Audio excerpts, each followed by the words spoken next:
A lone figure stands at the bow of a Fire Nation ship, the sea's icy wind tugging at his cloak.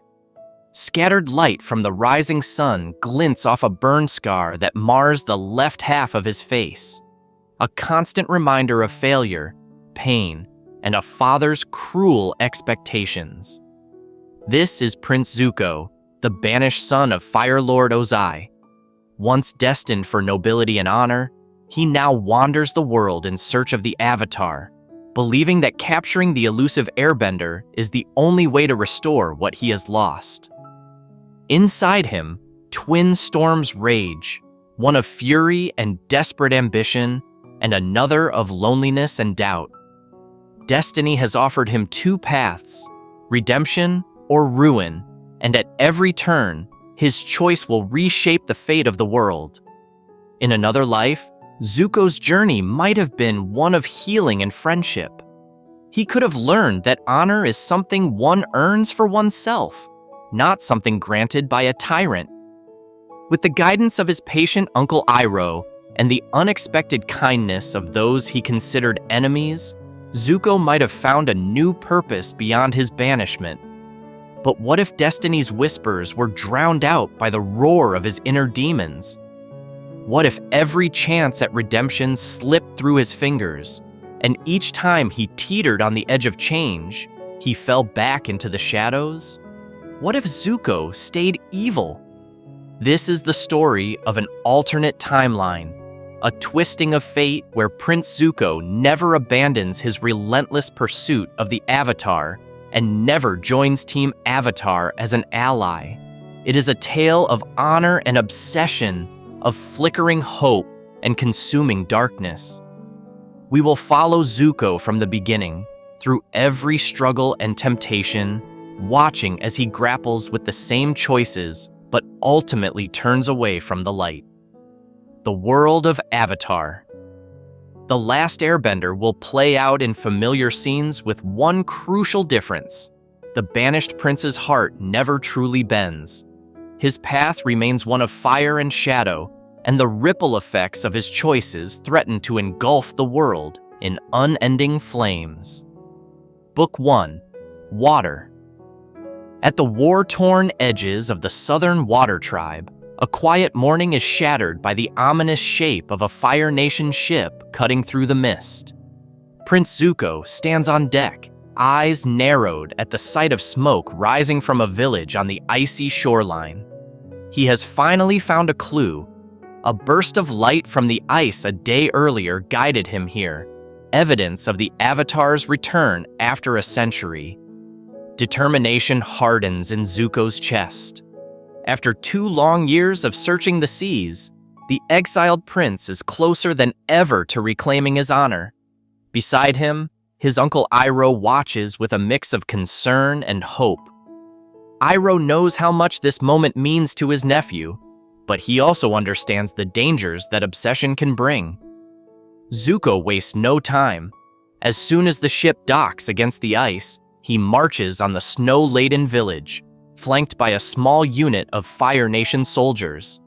Villagers scatter and scramble to prepare defenses, but they are simple folk armed only with spears and fear. Zuko's voice booms across the frosty air, demanding the surrender of the Avatar. When an elderly Water Tribe chieftain steps forward, none other than Katara and Sokka's grandmother, Kanna, Zuko's patience runs thin. He cannot afford to leave without the Avatar. With a thrust of his fists, he sends a plume of fire into the sky as a warning, orange and gold flames reflecting in his intense golden eyes. Among the villagers stand 2 teenagers, Katara and her brother Sokka, desperately trying to protect their home. To Zuko's surprise, a young airbender with arrow tattoos suddenly appears, offering himself in exchange for the village's safety. Aang, the very Avatar Zuko has been hunting, steps forward with a calm but resolute expression. For a moment, Zuko's heart pounds with vindication. At last, here is his prize, the key to everything he sacrificed for. Without hesitation, Zuko accepts the boy's surrender and takes Aang as his prisoner aboard the ship, leaving the village unharmed but shaken. As the metal door of Zuko's ship slams shut on Aang's cell, the prince allows himself a rare, triumphant smile. The Avatar, a mere child, sits quietly behind bars, and Zuko can almost taste the restoration of his honor. Yet as the ship pulls away from the shore, Iroh's gentle voice interrupts Zuko's thoughts. The old general suggests caution and compassion. This boy is the Avatar, but he is still just a boy. Zuko, stubborn and singularly focused, brushes off the advice. His mind is already leaping ahead to the Fire Nation capital, imagining the moment he will present the Avatar to his father. In Zuko's fantasy, Fire Lord Ozai's cold eyes will finally warm with approval, and the shame of banishment will be washed away. However, destiny is not so easily tamed. That very night, as Zuko's ship cuts through frigid waters under a blanket of stars, Aang escapes. Katara and Sokka, riding on the Avatar's flying bison, infiltrate the ship to rescue their friend. Zuko's sleep is shattered by the blaring alarm gongs and the cries of his men. Bursting out of his quarters, the prince finds his soldiers tossed about by blasts of air and water. On the deck, Aang and Katara work in unison, air and water bending flowing together, fending off the guards. Sokka swings his boomerang at any soldier who gets too close. Zuko's anger ignites at the sight of the Avatar slipping through his fingers. With acrobatic agility, he joins the fray, launching fire towards Aang in wild, whipping arcs. A brief but furious battle erupts on the deck of the ship. Zuko trades blows with Katara, who surprises him with her raw determination and water-bending skill, albeit untrained. Aang nimbly evades Zuko's fire blasts, using the air itself to knock Zuko off balance. The chaos reaches its peak when Aang's bison, Appa, swoops in, creating a powerful gust with its mighty tail that sends Zuko's men tumbling. Zuko himself is slammed against a wall, momentarily dazed. By the time he staggers to his feet, the Avatar and his friends have vanished into the night sky on the back of the flying bison, leaving only the fading echo of bison grunts and the groans of defeated soldiers behind. Defeat washes over Zuko, cold as the ocean spray. He leans on the railing of his ship, fists clenched so tightly that his knuckles pale. Not only had the Avatar been within his grasp, but Zuko had also been bested in front of his crew. The humiliation stings almost as much as the scar on his face. Iroh approaches him with a comforting hand on his shoulder, but Zuko shrugs it off. Eyes burning with frustrated tears he refuses to shed. "I will capture the Avatar," he vows quietly, a tremor of desperation in his voice. "I will not fail again." In the following weeks, Zuko's hunt grows ever more relentless. He follows every rumor of the Avatar's sightings, sailing from one corner of the Earth Kingdom to another. Each encounter pushes Zuko to his limits and tests the boundaries of his moral code. On Kyoshi Island, he finds the Avatar briefly taking refuge among the famed Kyoshi warriors. Zuko's arrival is heralded by the roar of flame and the clash of steel. The Kyoshi warriors, led by the brave Suki, hold off Zuko's soldiers with fan and sword. In the chaos, Zuko faces Aang once more. The young Avatar's agility and the unexpected aid of a giant koi fish spirit of the island allow Aang to escape by the narrowest margin. Kyoshi Island is left singed and smoldering from Zuko's assault, another failure that weighs on the exiled prince's mind. Yet Zuko refuses to let up. He can't. Each failure only feeds the fire inside him. Iroh worries quietly as he watches his nephew grow harsher with his crew and increasingly reckless in pursuit. The old man offers gentle advice during their evening pie show games, telling Zuko that patience and wisdom often win the day over raw aggression. Zuko barely listens. He eats little, sleeps less, and drives the men to exhaustion, chasing an enemy who always seems one step ahead. After a particularly close encounter at an Earth Kingdom port, where Zuko nearly corners Aang in an old village only to be thwarted by the young Avatar's friends, and a ferocious water-bending display by Katara, Zuko finds himself at a Fire Nation naval outpost to resupply. There, he crosses paths with Commander Zhao, a high-ranking Fire Nation officer known for his ruthless ambition. Over a tense strategy meeting, Zhao pries information from Zuko's crew and learns that Zuko has indeed encountered the Avatar. Eyes alight with opportunistic fire, Zhao seeks to usurp Zuko's prize. He requests permission from the Fire Lord to lead an expedition to capture the Avatar himself, leveraging his resources and authority.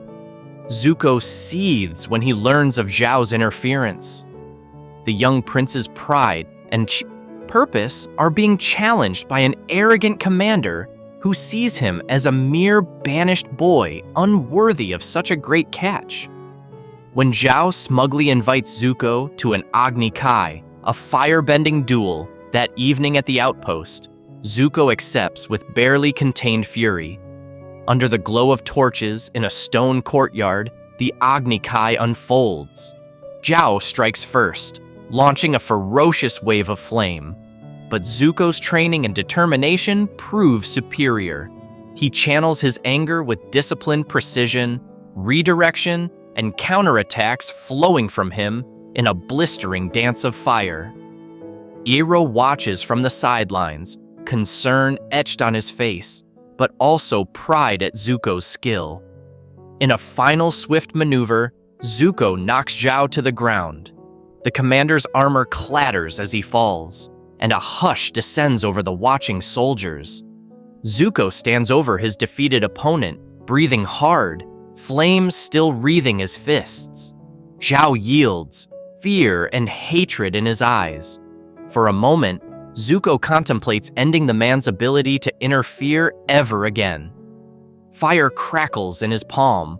He has the power and perhaps the right by Agni Kai tradition to strike his defenseless foe. Bitter hatred surges within him, but then Zuko remembers being on the other side, a 13-year-old boy on his knees in an Agni Kai, begging for mercy and finding none. He refuses to become that kind of monster. With a sharp exhale, Zuko extinguishes the flames in his hand. He turns from Zhao, sparing the man's life, though not his dignity. "That's the beaten man's scar to wear," Zuko declares coldly, echoing a lesson his uncle once taught him. There is no honor in cruelty. Despite this small moral victory, Zuko gains little peace. Zhao's defeat only intensifies the rivalry. The commander, nursing his wounded pride, swears vengeance. Zuko knows that Zhao's resources vastly outstrip his own. It's only a matter of time before Zhao mounts his own hunt for the Avatar. The prince returns to his ship with renewed urgency. He can't allow anyone, not Zhao, not even his own missteps, to rob him of his destiny.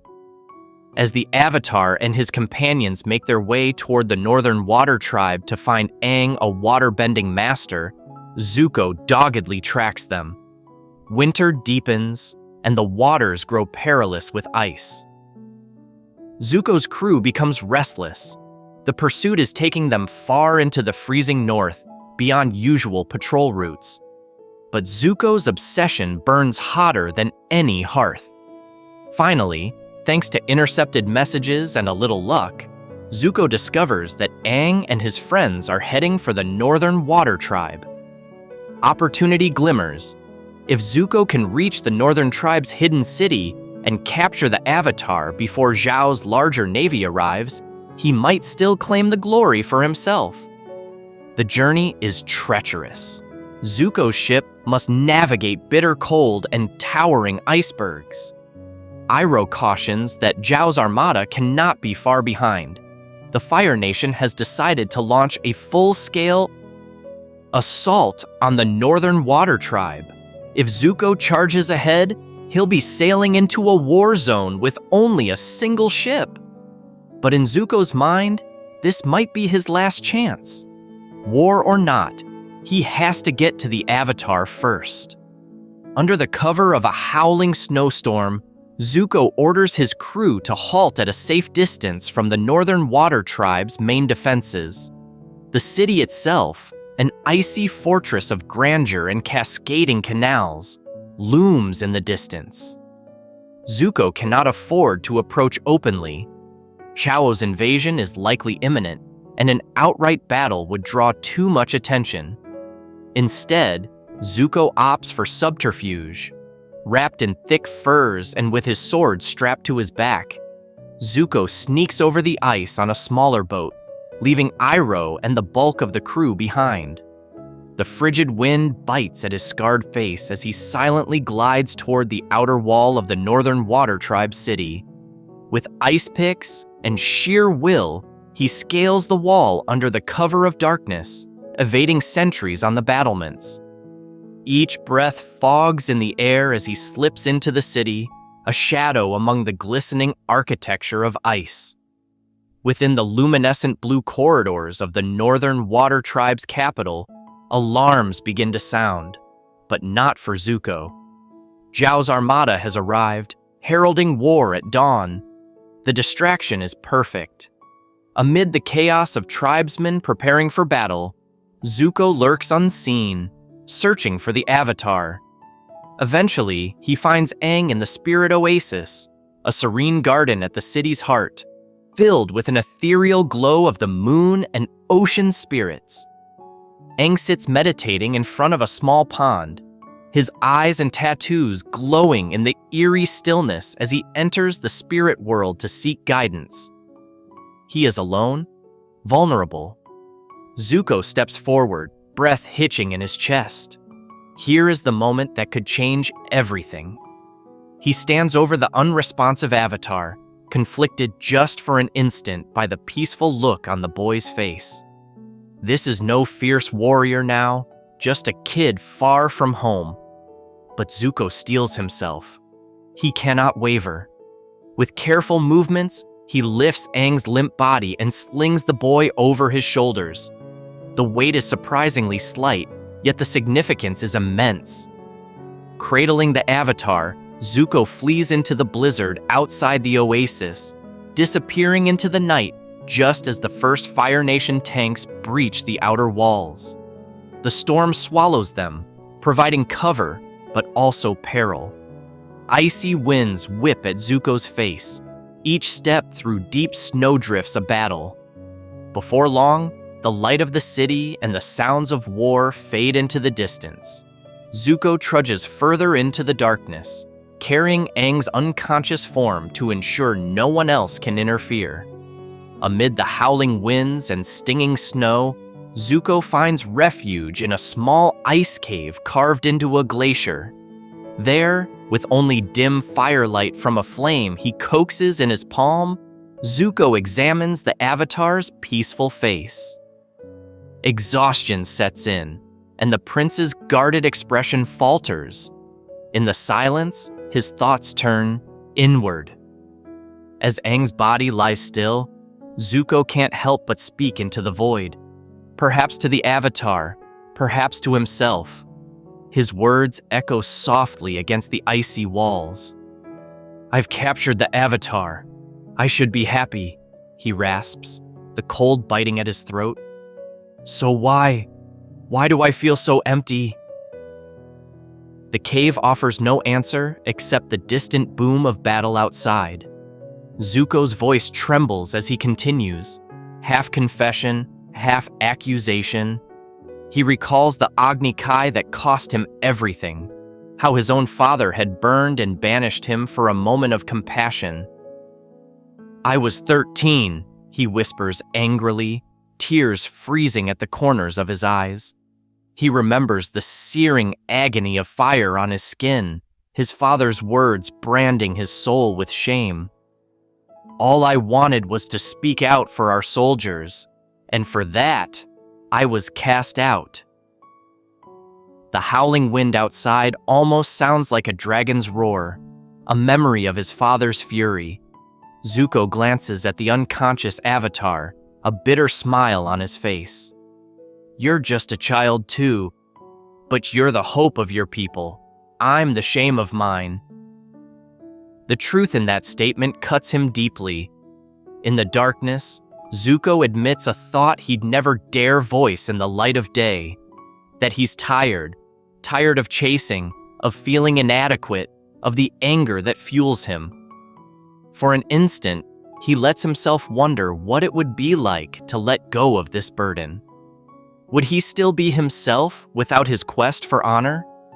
The idea terrifies him almost as much as the thought of returning home a failure. As dawn approaches, a faint blue glow illuminates the mouth of the cave. The Avatar's tattoos and eyes flash alive. Aang is returning from the spirit world. Zuko scrambles back, startled from his introspection. Aang awakens with a gasp, confusion flickering across his features as he realizes he's in an unknown, icy nook, far from the oasis. It doesn't take long for Aang's gray eyes to land on Zuko's form. The realization hits. He's been captured. Aang reacts swiftly, launching himself at Zuko with a gust of wind. Weakened from his journey to the spirit world, the Avatar isn't at full strength, but desperation fuels him. Zuko, equally drained from his trek through the storm, meets Aang's attack with raw determination. Fire and air collide in the cramped space of the cave, casting dancing shadows on the walls. The duel is intense but brief. Both are weary boys far from home, driven by opposing goals. Eventually, a blast of air knocks Zuko off balance, and Aang darts out of the cave into the swirling snow. Zuko roars in frustration and gives chase. Outside, the early morning is a chaos of elements. Under the dull light of a sun shrouded by storm clouds, they clash on the open tundra. Just then, the moon turns red above them. Zhao has struck down the moon spirit at the oasis, severing the source of water-bending power. The northern sky loses its gentle glow, plunging into an eerie twilight. Both, Zuko and Aang, pause, hearts pounding as they feel an uncanny shift. Aang's face fills with horror at sensing the imbalance. Zuko, too, is stunned. He knows enough of the world's spiritual harmony to realize something terrible has happened. The lull in their fight is shattered by the distant roar of an enraged ocean. The Avatar state overtakes Aang in that moment of despair. His tattoos illuminate once more, this time with an overwhelming brilliance. He levitates as cosmic power surges through him, merging with the ocean spirit La, forming a towering water spirit in the shape of a mighty koi.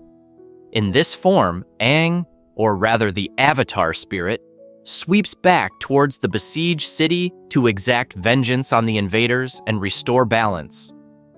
Zuko, left on his knees in the snow, can only watch in awe and fear as the gigantic water spirit glides away, a glowing leviathan in the storm. The prince staggers to his feet and follows at a distance. By the time he nears the city's outskirts again, the battle is ending. The ocean spirit, with Aang at its heart, has decimated the Fire Nation fleet and drowned the siege engines. Zhao, the proud commander who had so relentlessly sought the Avatar, is snatched by the spirit's dark, coiling tendrils. Zuko spots Zhao on a bridge, the ocean spirit dragging him towards the deep. In that adrenaline-charged instant, Zuko is confronted with a choice. He still despises Zhao's arrogance and resents his interference, yet Zuko cannot forget that once, not so long ago, he himself yearned for respect and saw the disappointment in his father's eyes. Perhaps Zhao's fate is a mirror of what Zuko's could be, consumed by the very force he sought to conquer. Acting on impulse, Zuko lunges forward and reaches out a hand.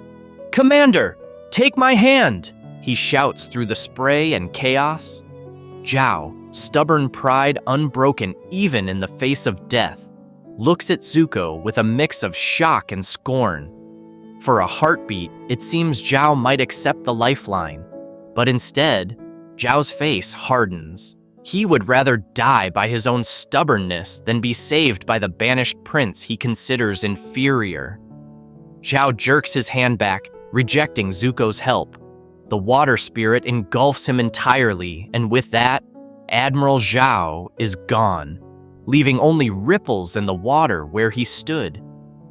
Breathing hard, Zuko stands drenched and shaking on the edge of the wrecked bridge. The Fire Nation's invasion is in shambles. Without Zhao's leadership, the forces are retreating. In the distance, the moon's glow returns to the sky, restored by the sacrifice of the Northern Water Tribe's princess. The balance between the spirits is saved, but the cost has been high. Soon, Zuko finds Iroh amid the wreckage.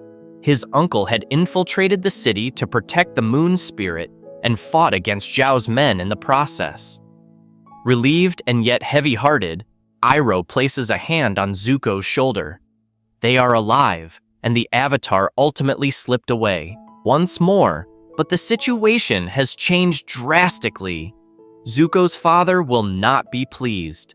Not only did the Fire Nation fail to take the Northern Water Tribe, but witnesses will surely report that Zuko was present, acting independently, and even seen trying to save Zhao. Such rumors could brand Zuko and Iroh as traitors to the Fire Nation's cause. With the Northern Water Tribe safe for now and the Avatar beyond reach once again, Zuko and Iroh make their quiet escape. Under the cover of the departing storm, they commandeer a small Fire Nation vessel from the scattered blockade and slip back into open sea. Zuko stands at the helm, soot-streaked and bone-tired, watching the spires of the Northern Water Tribe vanish on the horizon. He has lost the Avatar yet again, and now the weight of failure is compounded by a new reality. He may have nowhere to return to. The Fire Nation's wrath for his insubordination and failure will be great. As they sail southward in a small commandeered skiff, Iroh quietly tends Zuko's minor wounds and attempts to lift his spirits. "You did well to survive this night, Prince Zuko," Iroh says gently as he pours warm tea from a small kettle he's somehow heated over a makeshift brazier. "You faced incredible odds with courage." Zuko says nothing at first, his gaze fixed on the bleak horizon. Finally, in a low voice edged with despair, he mutters, "I lost the Avatar. Again. Father will think I'm dead.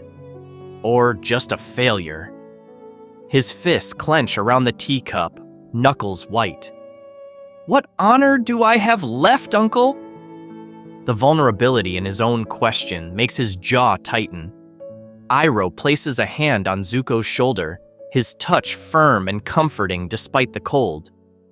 "Prince Zuko," he says, "as long as you are alive, your honor can be redeemed. You've never been a failure in my eyes. You'll get another chance." Zuko swallows hard. He cannot answer, the knot in his throat too tight. He shrugs off Iroh's hand and turns his face away under the pretense of adjusting the sail, hiding the hot tears that prick at the corners of his eyes. Iroh's unconditional faith feels undeserved, almost painful. Zuko resolves in that quiet moment that whatever it takes, he will make his uncle proud and his father acknowledge him. He will not survive the next encounter by the skin of his teeth. He will capture the Avatar and finally restore his honor. With the ocean wind howling around them and Iroh humming an old calming melody, Zuko closes his eyes and silently vows, "I will not fail again." Book 2, Earth. Zuko's return journey to the Fire Nation never comes. Instead, the morning after the failed northern siege finds Prince Zuko and Iroh labeled as traitors by Fire Lord Ozai. News travels quickly over the oceans. Not only did Zuko fail to capture the Avatar, but rumors paint him as having been involved in the failure at the North Pole. Perhaps he was weak. Perhaps he even turned against Zhao. Whatever the Yimkarmim whispers, they are enough to seal his disgrace. Ozai's wrath is channeled into a new plan. He summons his daughter, Princess Azula, prodigious, calculating, and without mercy, and gives her a secret directive. Hunt down her banished brother and uncle and bring them to justice as enemies of the Fire Nation. Unaware of the storm gathering behind them, Zuko and Iroh sail south in their tiny vessel, licking their wounds and wondering what the future holds. On one gray morning, as their ship limps through choppy Earth Kingdom waters, a larger Fire Nation ship suddenly looms on the horizon, flying the flag of the royal house. Zuko's heart catches in his throat. A royal vessel could mean only one thing: an emissary from his father. Could it be forgiveness? The thought is almost too much to hope for, and yet Zuko's chest tightens with longing. Iroh's wary eyes watch the approaching ship. He places a hand on Zuko's arm. "Be careful, Prince Zuko," he cautions softly. "Not everything is always as it seems." Azula's ship pulls alongside the smaller vessel, and out steps the princess in all her cold glory.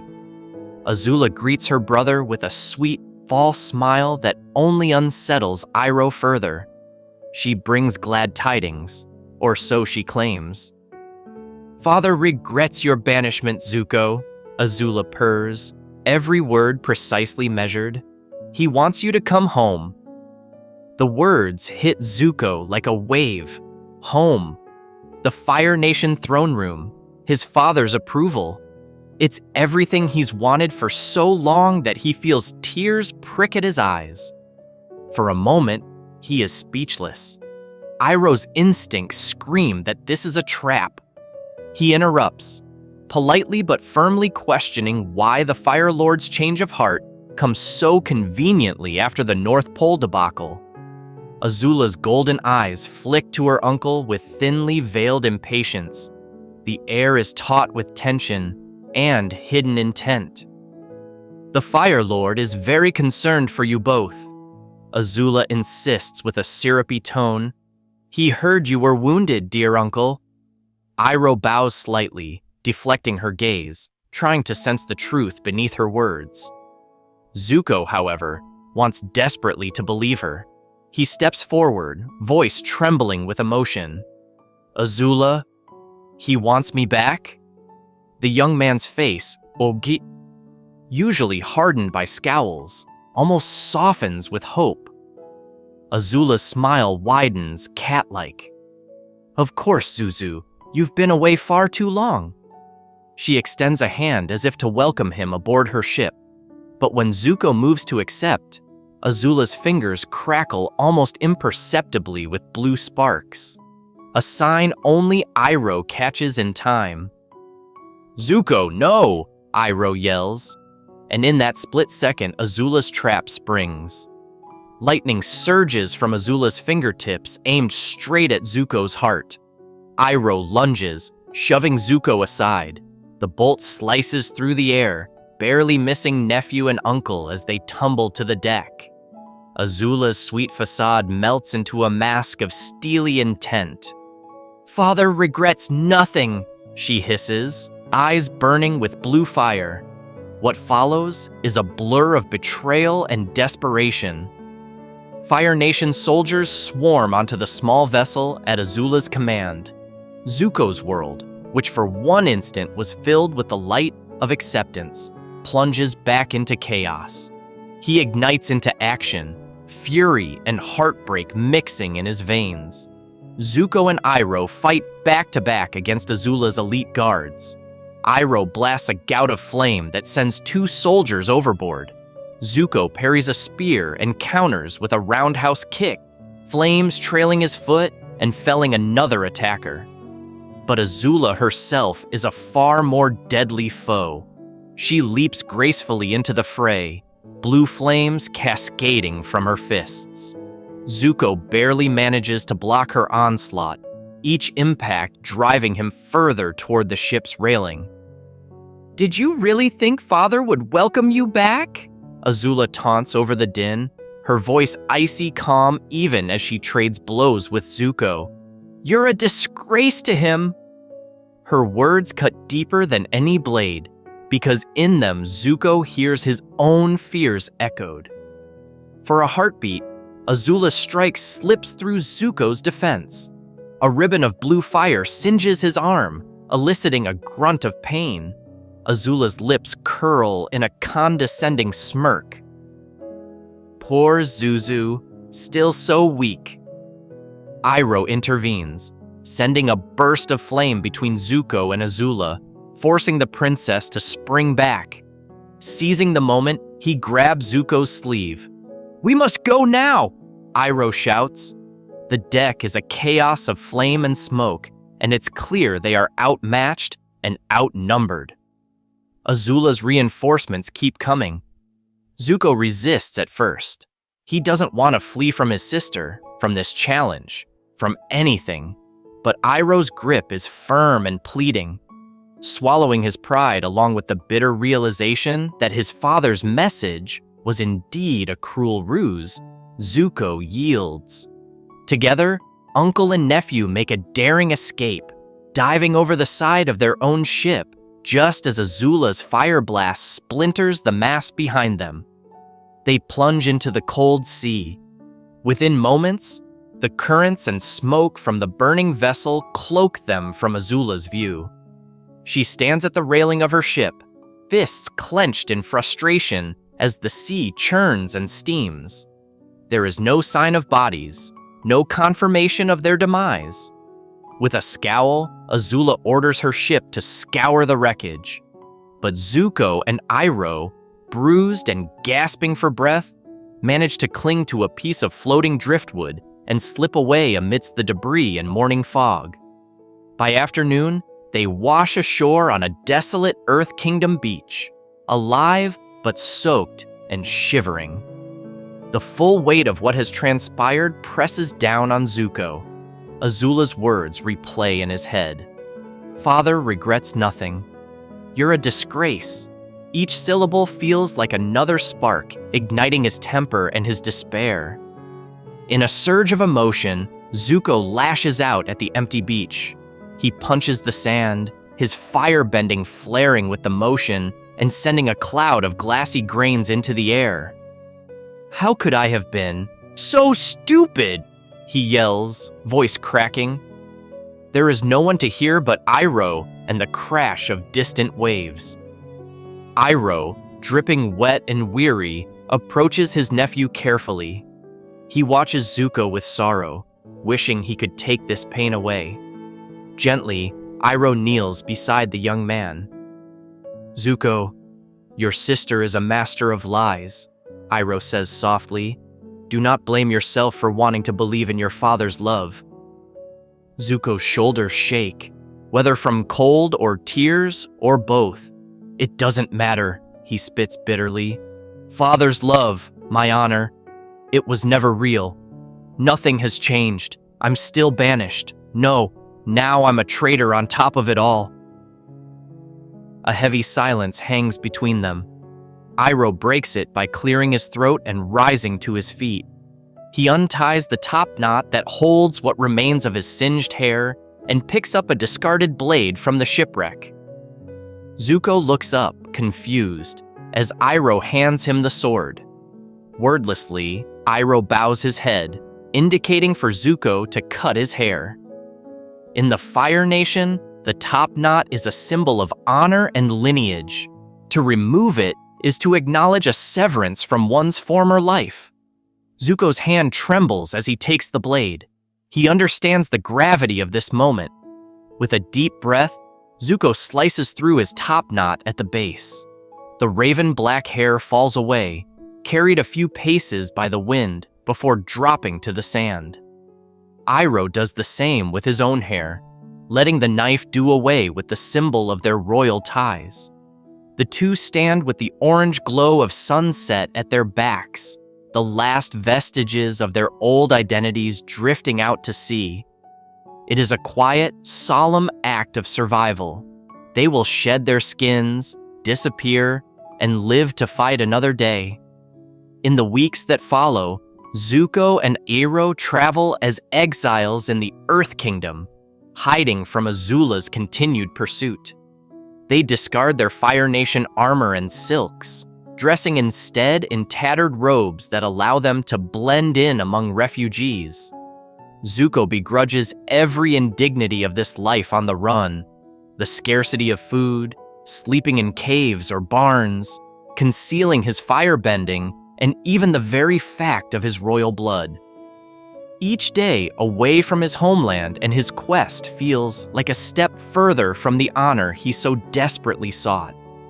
But survival leaves little room for pride.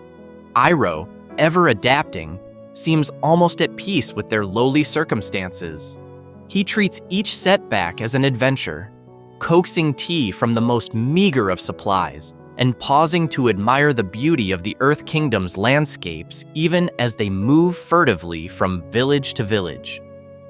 Zuko often trails behind, head downcast beneath a hood, his thoughts consumed by what he's lost and how to regain it. If not chasing the Avatar at this moment, what is his purpose? The question gnaws at him, and the absence of clear direction fuels his frustration. One day, as they trudge along a dusty road toward a market town, Zuko's pent-up anger boils over. He's tired of begging and hiding, spotting a well-fed noble son riding an ostrich horse, munching on a roast leg of duck. Zuko's hunger and resentment become too much. In a flash of rashness, he steps into the road and blocks the noble's path. The young lord sneers at the peasant-clothed prince and tells him to move aside. Zuko doesn't budge. With a swift motion, he snatches the food right out of the rider's hand and, with a shove of surprising strength, knocks the stunned youth off his mount. The ostrich horse squawks and runs off as Zuko tears into the stolen meal. Iroh rushes over, alarmed by the scene.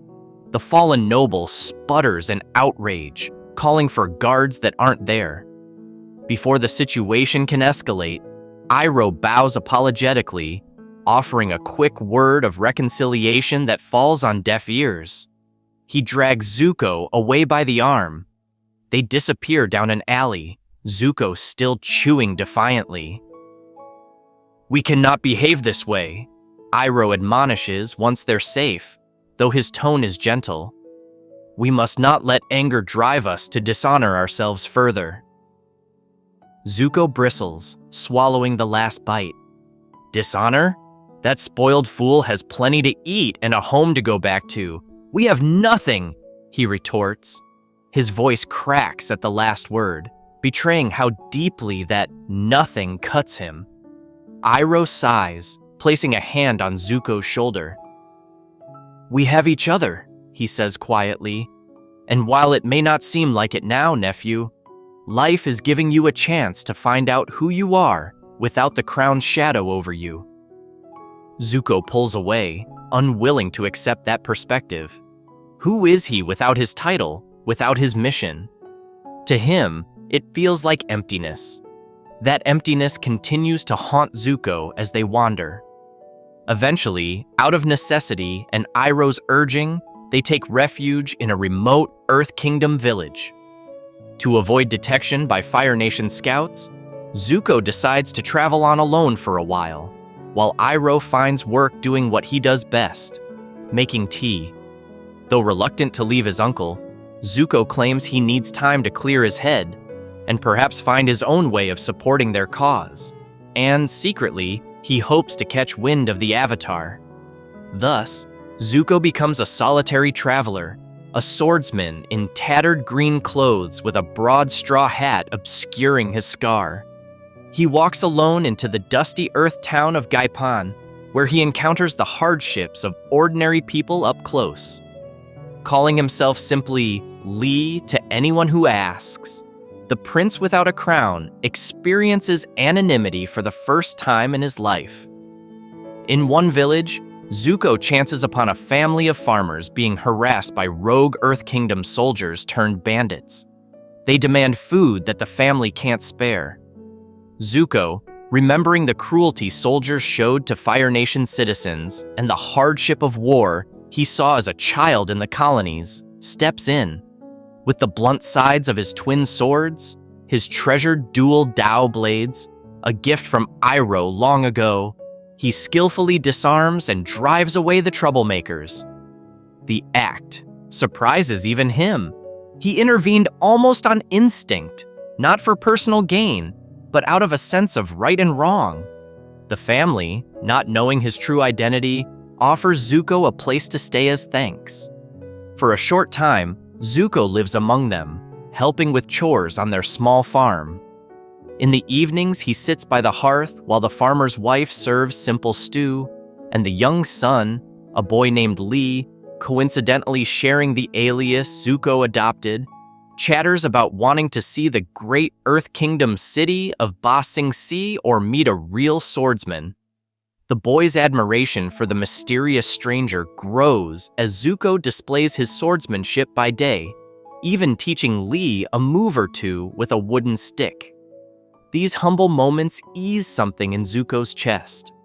He finds that when he's not actively chasing the Avatar or obsessing over his father, there's space for other feelings, a protective kindness, a longing for familial warmth that he only ever felt with his mother and occasionally with Iroh. Around their dinner fire, the family treats him like one of their own, and Zuko quietly relishes it. One night, the little boy Lee asks about Zuko's mother, innocently probing at the pain Zuko keeps buried deep. Zuko's breath catches. He hasn't spoken of Ursa in a long time. Staring into the flames, he recalls her lullabies, her gentle hands on his cheek. She left when I was about your age, Zuko finally replies, voice barely above a whisper. Sympathy shines in the mother's eyes. She doesn't pry further. As the days pass, however, fate reminds Zuko that he cannot escape who he is. The older brother of the soldier Zuko drove off returns with more men, looking for revenge. They recognize Zuko's swords and skill from the bandits' descriptions. In a tense confrontation at the farmstead, the leader deduces that Zuko is a firebender, perhaps even a Fire Nation deserter or spy. He threatens to take the boy Lee as retribution, suspecting the family of harboring the enemy. Zuko's heart drums in his chest. He stands protectively in front of the frightened child. The decision that follows is instinctual. Zuko reveals his bending to save the family. With a dramatic flourish, he sends arcs of flame at the attackers, scattering them. A fierce duel ensues between Zuko and the Earthbender soldier. Zuko is rusty and still weakened by malnourishment, but he taps into deep reserves of anger and adrenaline. He overpowers the Earthbender, ending the fight by holding a blade to the man's throat while flames crackle around them. The defeated soldiers scramble away in fear, dragging their wounded leader. For a moment, victory feels good. Zuko defended innocence and won. He turns to ensure the family is safe, expecting perhaps gratitude or at least relief. Instead, he sees the farmer and his wife clinging to their son, eyes wide with fear of Zuko. The little boy Lee, moments ago looking up to Zuko as a hero, now shrinks back. His gaze fixates on the prince's scar and the flames still flickering in Zuko's grasp. It dawns on Zuko that to these villagers, Firebender means Fire Nation, and Fire Nation means the enemy, the very people who cause so much suffering in their lives. The farmer steps forward, trembling but resolute. "Leave," he says hoarsely, pointing away from the farm. "You've brought enough trouble." Zuko's throat tightens. He wants to explain, to argue that he just saved them, that he's not the enemy. But what could he say? He is Fire Nation. He is the prince of the nation that has ravaged their world. And though they don't know that detail, his bending is evidence enough. The boy Lee, clutching his mother's leg, hurls Zuko's earlier alias back at him like an accusation. "We don't want you here, Lee. Go away." The rejection hits Zuko harder than any blow in the duel. His vision blurs, not from anger, but from hurt. He nods stiffly and gathers his things in silence. As he walks away from the only kindness he'd found in a long while, a deep ache settles in his chest. It's an ache of isolation, the reminder that he doesn't truly belong anywhere. Not among his own people, who cast him out. Not among the common folk of the Earth Kingdom, who fear and loathe what he represents. Not even with this family that briefly made him feel whole. By the time Zuko reunites with Iroh on the outskirts of another town weeks later, he is colder, more distant. Iroh can tell something happened, but Zuko offers few words. All he says as they sit beside their campfire that night is, "I tried to help them. In the end, I was just a monster to them." Iroh's eyes fill with compassionate sorrow. He knows Zuko's struggles with acceptance all too well, but his nephew's guarded posture warns him that pressing for details will only cause Zuko to further withdraw. Instead, Iroh pours tea and simply says, "I'm sorry, Prince Zuko, but you are not a monster. You have a good heart, and someday others will see it too." Zuko doesn't respond, staring into the flames with a hard expression, as if trying to read his destiny in the flicker. Their wandering eventually leads uncle and nephew to the great walled city of Ba Sing Se, the last stronghold against the Fire Nation. Refugees from all over the Earth Kingdom flock here for safety, and Zuko and Iroh blend in with the masses entering the city. Under false identities as humble refugees from the Earth Kingdom colonies, they manage to slip through the gates. For Zuko, the city's sheer size and the bustle of its streets are overwhelming. It's unlike anywhere he's been. More surprising still is the sense of anonymity it affords. Within these immense walls, they could possibly hide in plain sight, free from Azula's immediate reach, and free, it seems, from the war itself, which Ba Sing Se pretends does not exist within its utopia. In the lower ring, where the poor and newcomers dwell, Iroh finds work at a small tea shop called the Jasmine Dragon. Zuko begrudgingly assists at first, cleaning tables or serving tea. It's menial labor far beneath a prince, but they need the money to survive. Initially, Zuko chafes at every aspect of this life. He misses the open sea, even misses the straightforward purpose of hunting the Avatar. Now his days feel aimless. Wake up early in their cramped apartment, haul boiling water, serve tea to forgetful old men and weary refugees, then collapse onto a thin mattress at night. Yet, as weeks turn to months, a certain calm routine settles in. The endless chase gives way to quiet repetition. Zuko finds himself with ample time to think, perhaps too much time. Some evenings, when the shop is closed and Iroh serenely counts their day's earnings, paltry but honest pay, Zuko slips out to walk the streets of Ba Sing Se. Under the paper lantern glow of night markets, he sees families laughing despite their hardships, merchants haggling, children chasing each other with make-believe bending moves. No one knows him here, no one looks twice at the scarred teen wandering among them. In this city of strangers, Zuko begins to taste a different kind of freedom. Not freedom to pursue honor, but freedom from the expectations that have chained him all his life. It is during one of these solitary outings that Zuko encounters a girl named Jin.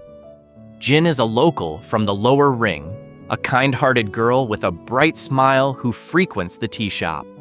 She finds Zuko's quiet demeanor intriguing and charming in its own way. One day, encouraged by Iroh, who meddles like a gentle matchmaker, Jin invites Zuko on an evening walk through the city. Initially, Zuko is reluctant and awkward, unused to casual company, especially with someone his own age who isn't an enemy or rival. But Jin's earnest enthusiasm is disarming. She takes him to see the famed dancing dragon fountain lit up at night, buys them sweet moon peaches from a street vendor, and chats about ordinary things. Her childhood, her dreams to one day see the Upper Ring's grand palace. Little jokes that catch Zuko off guard and actually make him chuckle. As they stroll under the canopy of Ba Sing Se's night sky, Zuko finds himself almost relaxed. Jin doesn't know he's a prince or a firebender or the very man whose nation likely hurt people she knows. She just sees him as a boy, maybe a cute, shy boy, and that's a role Zuko has never really inhabited before. When Jin playfully insists he light the lamps at the fountain, not knowing he's Fire Nation, thinking perhaps he has flint, Zuko is at a crossroads. He could refuse and keep his secret, or he can risk a small piece of himself. Feeling an unaccustomed flutter in his chest at her expectant grin, Zuko discreetly uses a tiny flame from his fingertip to ignite the lanterns. The warm glow that blossoms in Jin's eyes upon seeing the fountain come alive with light is worth it. In that moment, Zuko experiences a gentle happiness, a simple date under lantern light, something utterly normal that his life has never allowed. The night ends with Jin thanking him and sweetly kissing his cheek.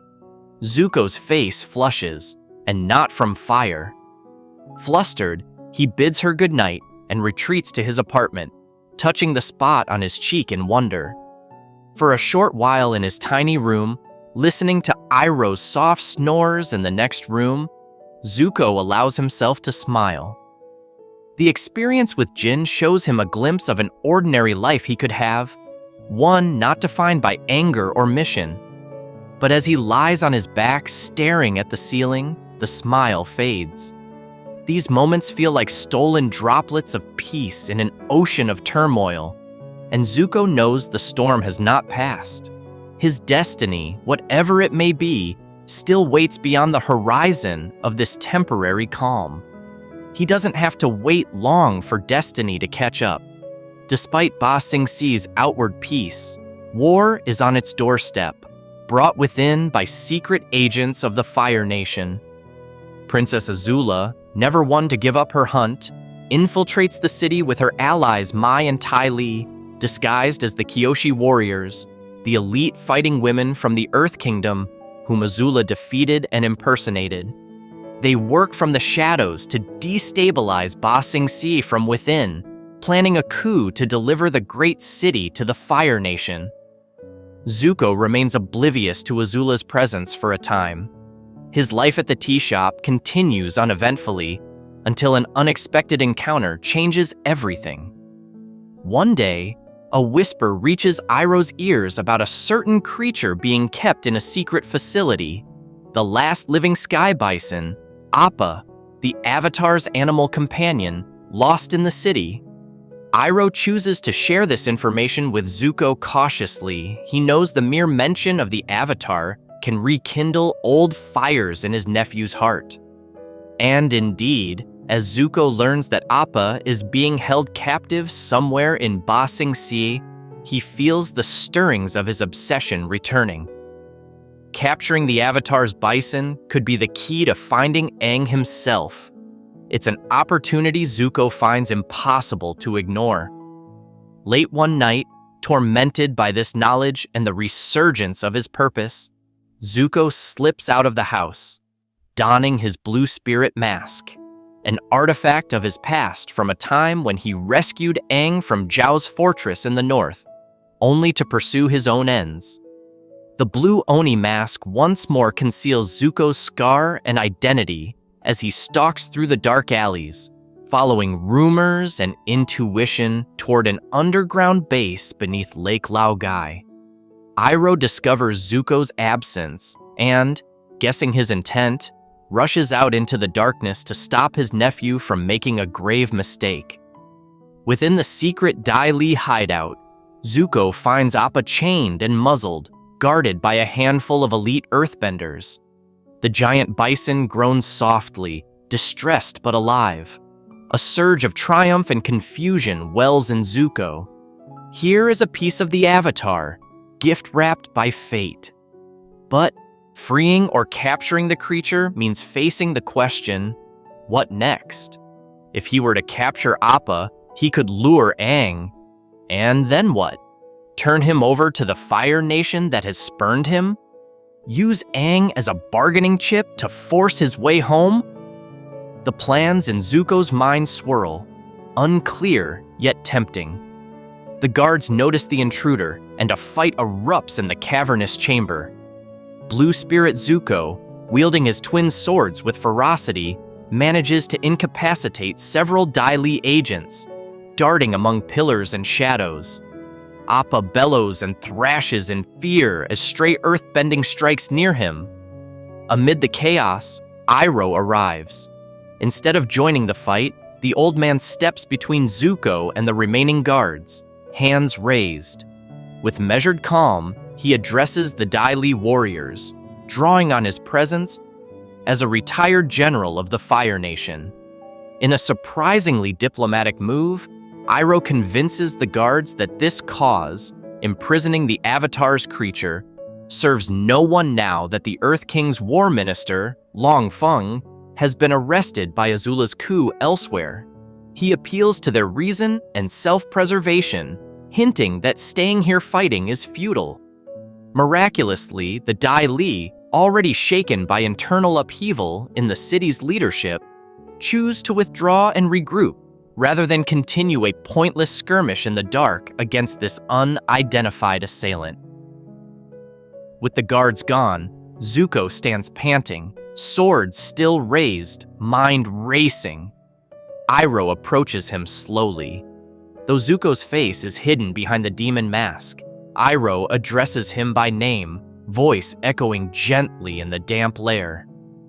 Zuko, my nephew, I know it is you behind that mask. Zuko freezes.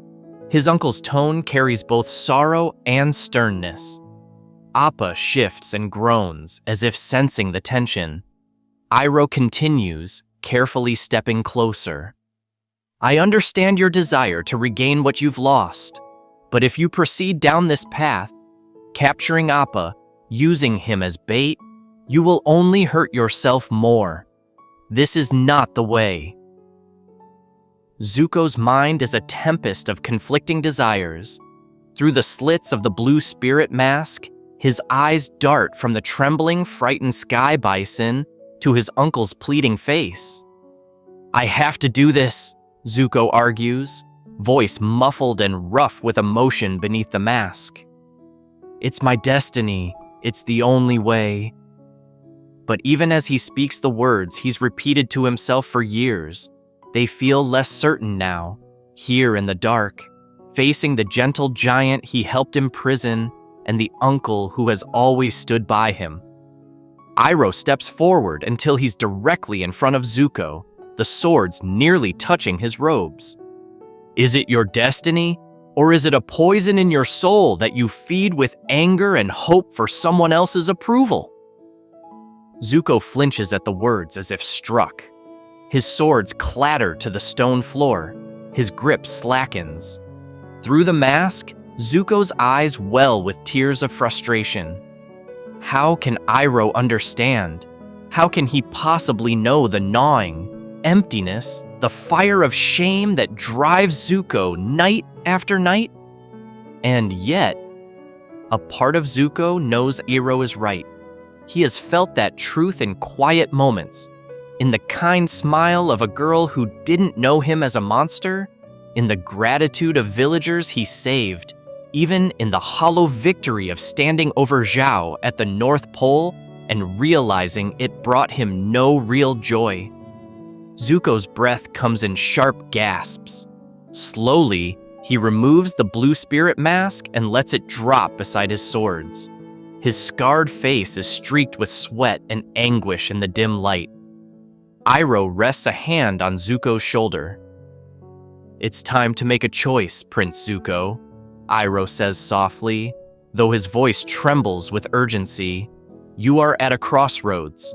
You can choose revenge, despair, or you can choose a new path, like we've spoken about, a path of freedom from this agony." In this subterranean chamber, surrounded by darkness, Zuko truly feels the crossroads. One path: maintain the fury, capture the bison, and rejoin the vicious cycle for a father who cast him aside. The other: release the bison, let the Avatar go, and face the frightening uncertainty of carving out an identity beyond his quest for honor. Zuko's heart thuds painfully. For a moment, he imagines what it would be like to let go entirely, to choose his uncle's way, to find a life beyond chasing his father's approval. It's terrifying. Who would he be? What purpose would he have?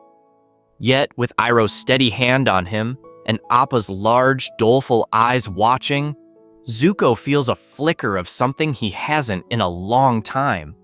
The possibility of inner peace. Almost without realizing, Zuko finds himself stepping toward Appa.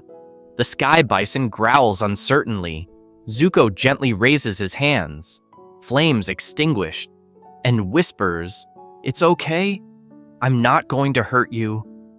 Keeping his movements slow, he reaches for the chains and buckles restraining the creature. With a few decisive motions, he unlatches the cuffs around Appa's massive paws and undoes the muzzle. The iron falls away with heavy clanks. For a tense second, Appa rears up, massive muscles tensing as if to attack or flee. But he senses no hostility in Zuko now, only a heavy sorrow. With a snort, Appa lumbers past Zuko, heading for the tunnel leading upward to freedom. Zuko steps back and watches the sky bison disappear into the shadows, presumably to reunite with the Avatar who must be searching for him. It's done. He's let go of his best chance to regain his honor, or at least the external honor he's chased. The weight of that decision is crushing. Zuko staggers, and Iroh is at his side in an instant, supporting him. In Zuko's body, a fever begins to stir, as if his very blood is reacting to this spiritual turning point. "You did the right thing, Zuko," Iroh assures, voice gentle and proud. Suddenly, a column of rock slams into the ground nearby, cutting Iroh off. From the darkness, a volley of crystal, earth projectiles hiss through the air. Azula steps forth from a tunnel, flanked by a pair of Dai Li agents. She must have discovered Zuko's infiltration or followed Iroh here.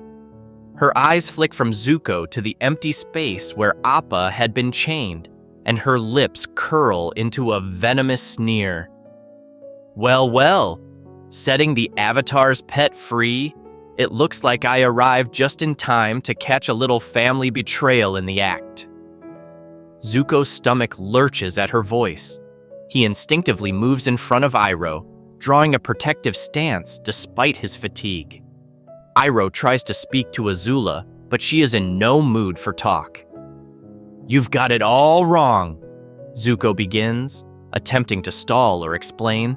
He himself isn't even sure what he wants to say.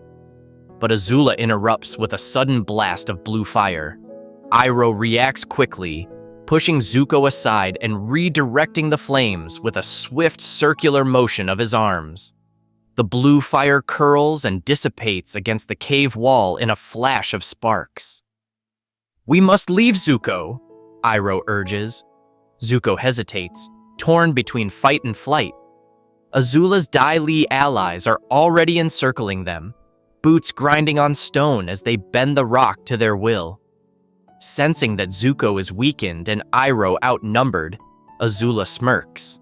"You're not going anywhere," she declares, her voice echoing. With a precise gesture, she directs the Dai Li, who respond by bringing the ceiling down in a shower of dust and rubble to block the exit path. Realizing escape is cut off, Iroh stands shoulder to shoulder with Zuko. For the first time, uncle and nephew fight as true allies against Azula. Zuko summons what fire he can. His reserves are low, and sweat drips down his temples from the sudden fever gripping him. Still, he unleashes a wide arc of flame at the oncoming Dai Li, forcing them to shield themselves with earthen walls. Iroh, showing the full strength of a dragon of the West, launches a gout of flame so intense it momentarily overwhelms even Azula's fire, driving her back a step. The battle in the cavern is fierce. Azula's agility and cold focus make her a nearly untouchable whirlwind of blue fire and cunning strikes. Zuko, normally a match for her ferocity, struggles due to his condition. His flames are weaker, his breath ragged. He primarily defends, leaving Iroh to carry the offensive. The Dai Li agents exploit every opening, sending creeping hand-shaped earthen gloves through the rock to seize at their feet and fists, trying to immobilize the pair. One stone hand clamps onto Iroh's leg, causing him to falter as Azula sends a razor-edged wheel of blue fire toward him. Zuko intercepts with a desperate flame wall, dissipating the attack, then lunges forward with a spinning kick that frees Iroh from the rock grasp. In that moment, Azula somersaults gracefully over them, landing near the tunnel entrance behind. Now Zuko and Iroh are surrounded, Azula in front, Dai Li behind. Azula raises her fingers, lightning starting to crackle, an attempt to finish Iroh off for good. "End of the line, Zuzu," she says, eyes gleaming mercilessly. Zuko sees her fingertips glimmering, and with a burst of protective instinct, he steps into the path, ready to redirect it as Iroh taught him if necessary. But Azula's lightning doesn't come. Instead, she faints.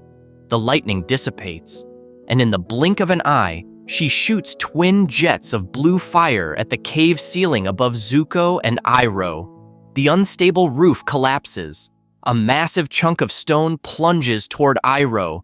He tries to dodge, but it strikes his arm and shoulder, sending him sprawling with a cry of pain. Zuko cries out in horror, leaping to his uncle's side. Azula, seeing her chance, signals her agents. They encase Iroh's injured body in a quick cocoon of earth and pin Zuko's arms and legs with rock braces, forcing him to his knees. Zuko struggles like a wild animal, roaring in protest, flames sputtering uselessly from his pinned fists. Azula approaches with a victorious grin. "Iroh is unconscious, or nearly so," Zuko restrained. "Don't worry, dear brother. I'll take good care of father for you," she whispers as she passes Zuko, heading toward the tunnel. To the Dai Li, she commands, "Take them as prisoners. Father will decide their fate after Ba Sing Se falls."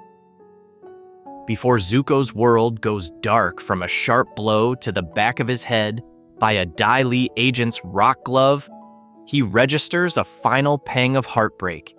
In trying to do the right thing, he has lost everything once again. As his vision fades, he sees Azula's form retreating, lightning illuminating her path upward. and hears the distant roar of Appa flying free somewhere beyond. His last thought before unconsciousness claims him is a tortured confusion. He tried to be better for just a moment, and this is where it led. Zuko awakens to find himself in darkness not unlike the cave, but colder and wrought by human hands. He and Iroh have been thrown into a dank Ba Sing Se prison cell. Hours or days pass. He isn't sure how long he drifts in fevered sleep, haunted by nightmares of blue dragons and green crystals. At one point, he vaguely senses a presence. A young waterbender, perhaps Katara. Is that Katara's voice? But it's fleeting. In reality, Katara had indeed found her way to the cell during Azula's coup, stumbling upon the captured Iroh and Zuko. In the canon timeline, that was a moment where an alliance could have been forged. But here, the timing skews differently. Perhaps Katara nearly gets the chance to free them, but is interrupted by Azula and her Dai Li, forcing Katara to flee. Or perhaps Katara hesitates, remembering Zuko's earlier betrayal and unsure if freeing him is wise. Either way, the rescue doesn't happen. Zuko remains a prisoner, his fever slowly breaking in the stagnant gloom. Eventually, the cell door grinds open and Zuko is dragged out.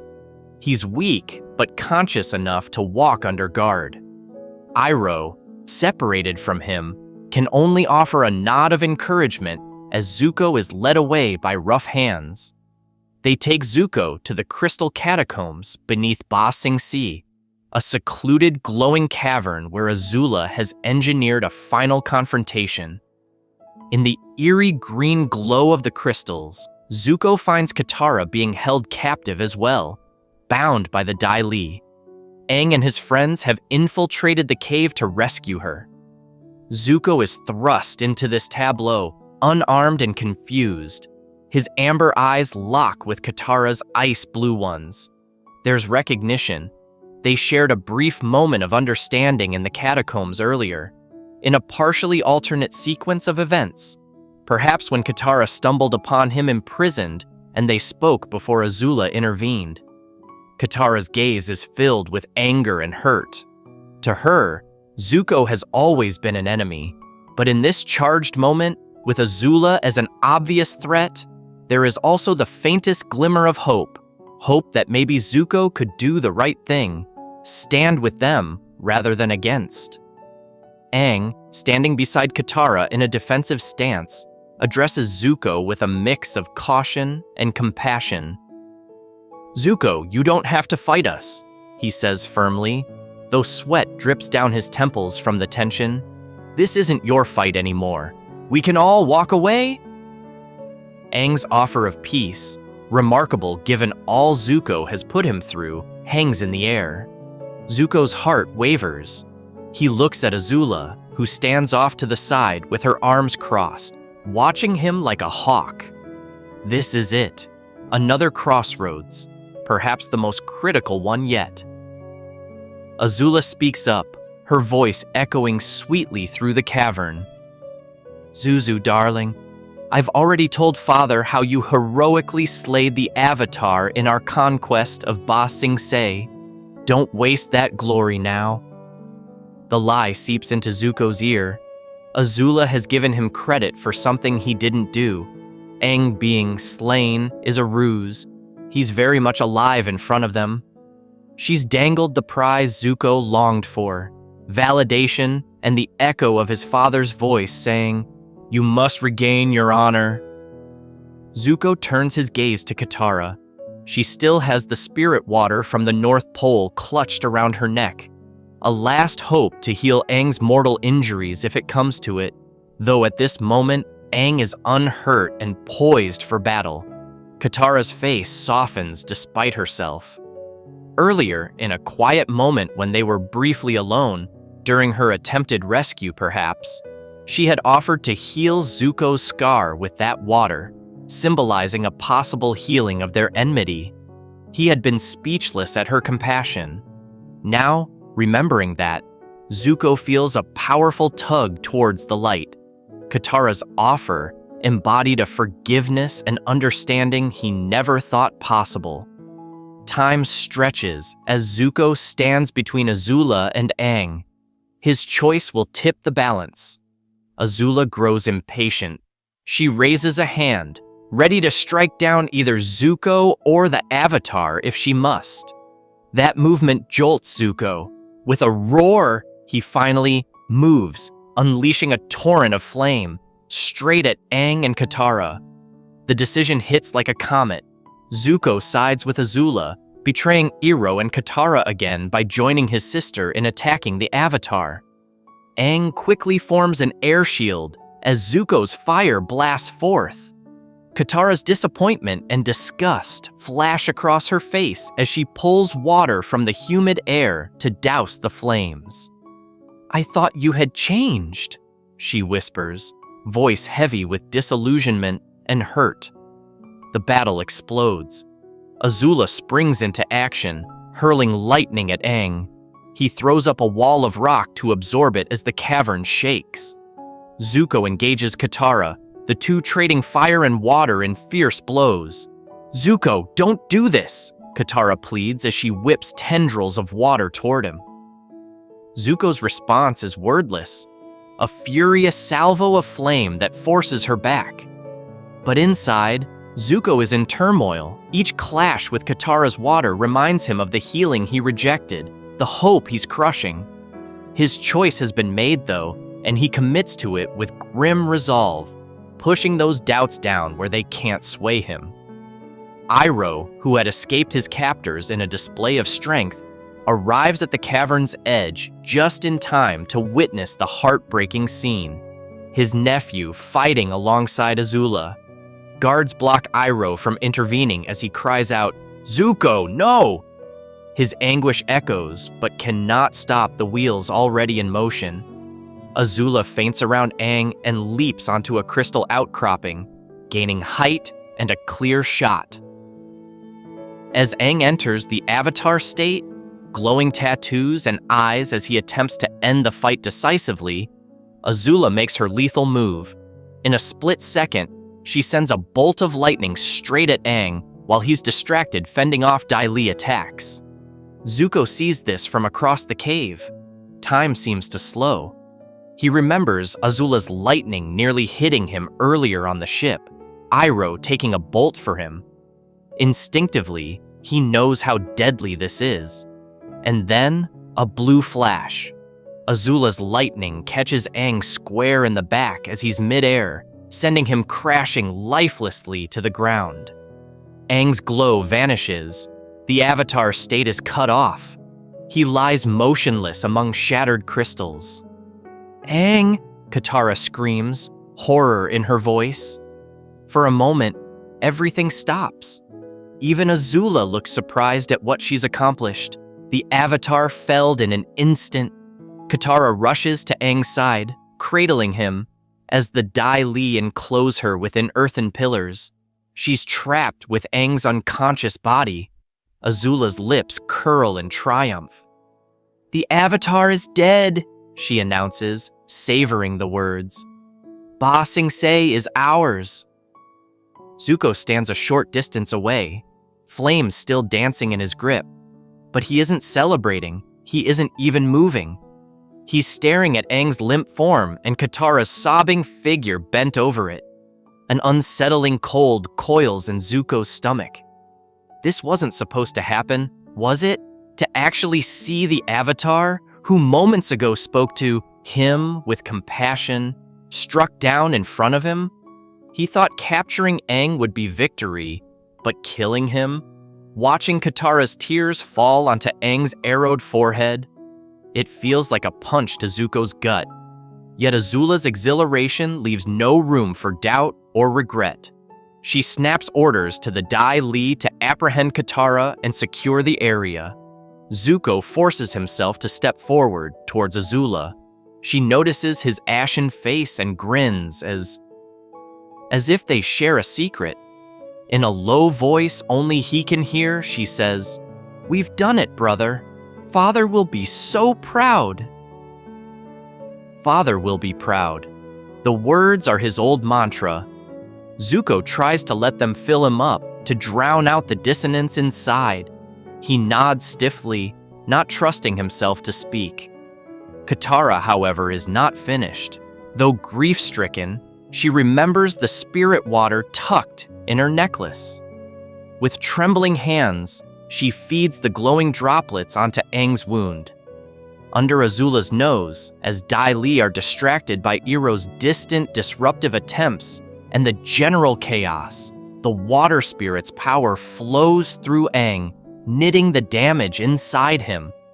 Katara's hope in Aang's survival flickers to life as she senses a faint pulse.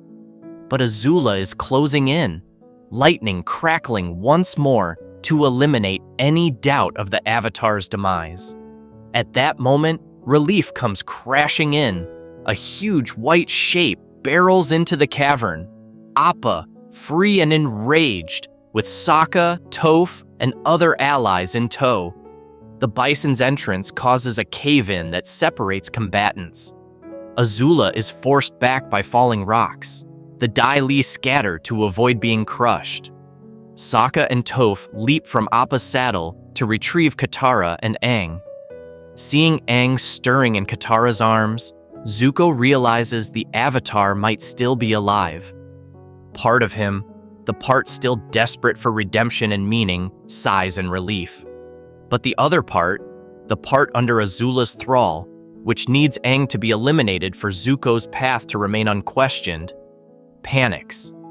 Zuko fires a blast at Appa to try and cut off the escape, but Toph earthbends a slab up to shield the bison. Iroh, having broken through the guards and the chaos, positions himself between Zuko and the escaping Team Avatar.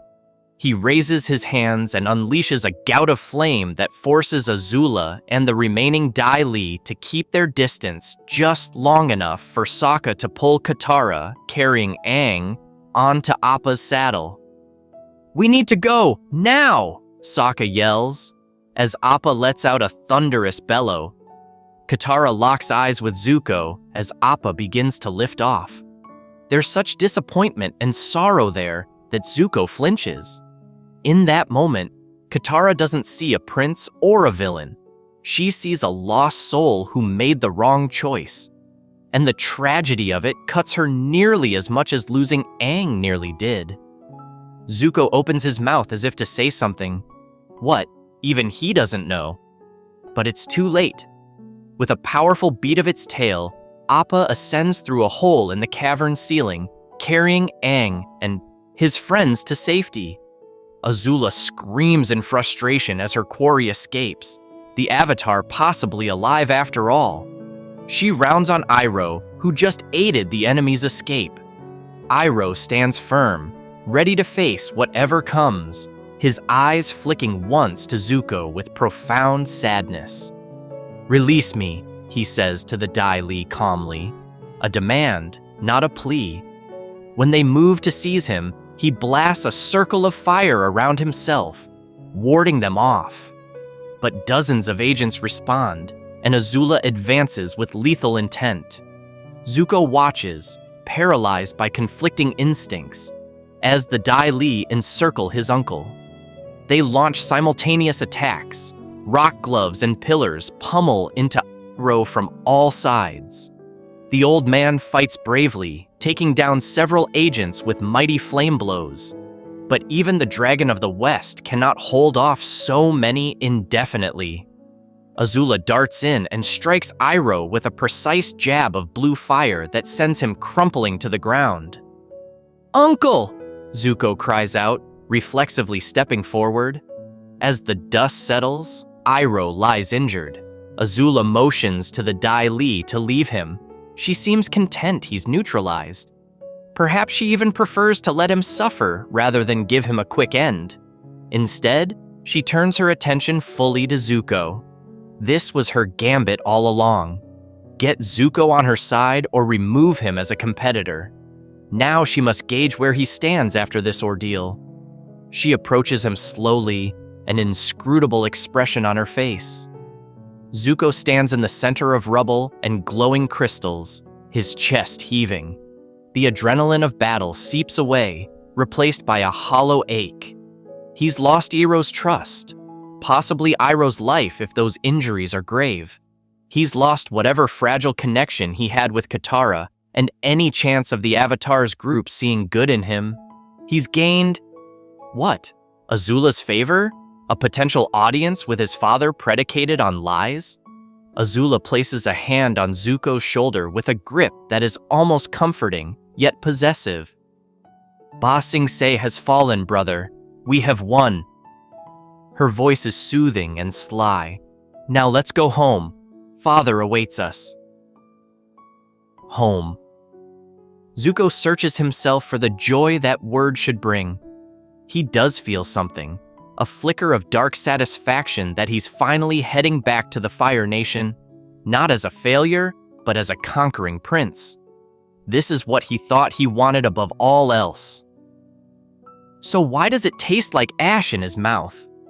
His eyes drift to Iroh's prone form as Dai Li shackle the injured man. Iroh lifts his head weakly to meet Zuko's gaze. There's pain there, and disappointment, but beneath it, unconditional love.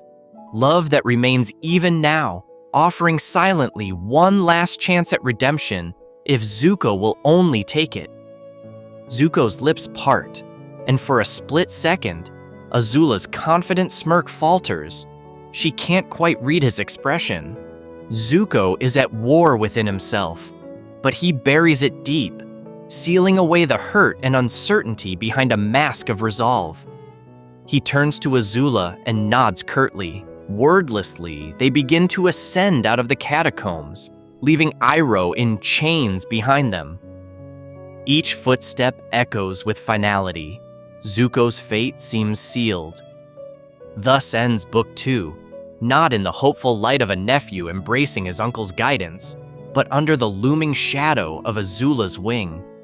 The once banished prince returns to the Fire Nation, not as a redeemed soul, but as a hero for all the wrong reasons. The greatest Earth Kingdom city has fallen. The Avatar is gravely injured but alive and hiding, and Prince Zuko has chosen ambition over honor, setting the stage for an even darker and more tumultuous final act. Book 3. Fire. Prince Zuko's homecoming journey to the Fire Nation is nothing like he imagined as a boy. He and Azula return in triumph to a homeland prepared to celebrate a decisive victory. Fire Lord Ozai, impressed by the fall of Ba Sing Se and believing the Avatar eliminated, welcomes Zuko back to the royal palace with open arms. For the first time in years, Zuko feels the warmth of his father's approval. At a lavish war council held soon after their arrival, Ozai praises Zuko's deeds, even crediting him for slaying the Avatar. The banished prince is banished no more. He is hailed as a war hero. Zuko basks in that long-sought recognition, a flicker of pride and hope kindling in his heart. Perhaps, he dares to think, he has finally regained his honor. Not long after, Ozai convenes a final war council in the throne room. Zuko attends at his father's right hand, at last allowed to sit among the highest generals. The war meeting goes silent as Ozai unveils the final strategy. With Sozin's comet arriving by summer's end, the Fire Nation will harness its overwhelming power to end the war in one decisive, terrifying strike. "We will burn the Earth Kingdom to the ground," Ozai declares with grim satisfaction. "In the ash and smoke, a new world will rise under the Fire Nation's rule." Around the table, war ministers and admirals grin and nod, intoxicated by the prospect of absolute victory. Zuko forces himself to join the chorus of approval, though a rivulet of sweat drips down his back. Wipe out the entire Earth Kingdom population? He pictures villages like Lee's farm, bustling cities like Ba Sing Se, all those ordinary families he briefly lived among, all up in flames. A sick feeling churns in his gut. He glances surreptitiously at Azula. His sister sits poised and pleased, practically glowing at the audacity of their father's plan. When her cold amber gaze flicks to him, Zuko quickly straightens and masks any sign of unease. He cannot show weakness here. Ozai continues, voice echoing in the high-domed chamber. On the day of Sozin's comet, he will assume a new title, Phoenix King, ruler of the world, and divest the Fire Lord mantle to Azula to rule the Fire Nation in his stead. While I deal with the Avatar's homeland personally, Ozai intones, Azula will ensure our Empire's heart remains strong. Zuko's stomach twists at being excluded from the coming glory. Even now, after everything, his father passes him over in favor of Azula. A brief flash of jealousy and hurt flares in Zuko's chest. He says nothing, but Azula doesn't miss the slight tightening of his jaw. After the meeting, Azula finds Zuko alone at dusk, brooding in one of the palace courtyards. The sky is shot with red as the sun sets behind the caldera walls. "Nervous, Suzu?" Azula asks lightly, though her eyes are sharp. Zuko stiffens. He feels Azula's presence like a blade at his back. "I'm fine," he replies coolly. Azula saunters closer, tracing a finger along a turtle duck pond's edge. "Father's plan is impressive, isn't it? The end of the Earth Kingdom, the final Agni Kai of this war." She glances at Zuko. "And you? You'll play your part, dear brother. Try not to lose your nerve when the sky lights up." There's a hint of a threat under her sweet tone. Zuko glares at the pond, watching the reflection of their silhouettes ripple. For all his newfound stature, he's never felt more trapped. "I won't lose anything," he says through clenched teeth. "I'll do whatever it takes." Azula smiles her predator's smile. "I certainly hope so." As she turns to leave, she adds almost carelessly, "Oh, and do be careful with your temper tomorrow. You nearly scowled in there. Father might suspect you have misgivings." Her golden eyes gleam. Zuko forces a smirk. "Of course not. I'm honored to be part of this." Azula studies him a beat longer, then nods. "Good. We'll celebrate together when it's done." She glides off into the shadows, leaving Zuko seething quietly. That night, as Zuko's fever rages, he is plagued by strange, vivid dreams.